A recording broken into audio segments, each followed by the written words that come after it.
அதுக்கு தகுந்த மாதிரி பிரேமலதா வார்த்தையில விடுறாரு. எங்க பிள்ளைய யாரு கட்டி கொடுக்கணும்னு எங்களுக்கு தெரியும். அது ஆனா பொண்ணான்னு சொல்லல. ஏன்னா ஆம்பளை பிள்ளைய கட்டி கொடுத்தா கொஞ்சம் வரவுதான், பொம்பளை பிள்ளைய கட்டி கொடுத்தா செலவு.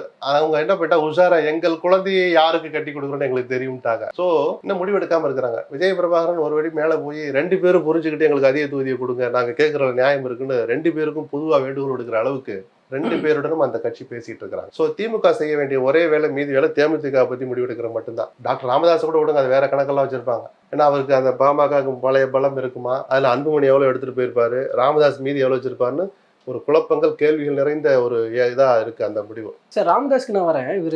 இவங்க பிரேமலதா அவர்கள் இந்த மாதிரி காலம் தாழ்த்துறது, ஏன்னா அந்த மாநாட்டிலே அறிவிப்பேன்னு சொன்னாங்க, பட் அதுல இருந்து பின்வாங்குறது, இது எல்லாமே அவங்க ஒரு நம்பகத்தன்மை இழந்துட்டு அவங்க தேதி அவசரப்பட்டு சொல்லிடக்கூடாது. அப்படிலாம் நாள் இருக்கு சொல்றோம்னு சொல்லியிருந்திருக்கணும்.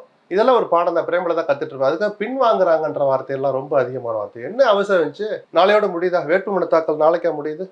என்னைக்குன்னே தெரியல. இல்ல என்ன சார் அவசரம்? அது என்ன மற்றவங்களுக்கு எல்லாம் அது பிரேமலதா மட்டும் இன்னைக்கே முடிவெடுத்தாங்க இருக்கா? காங்கிரஸ் கட்சி சொல்லிடுச்சா சார்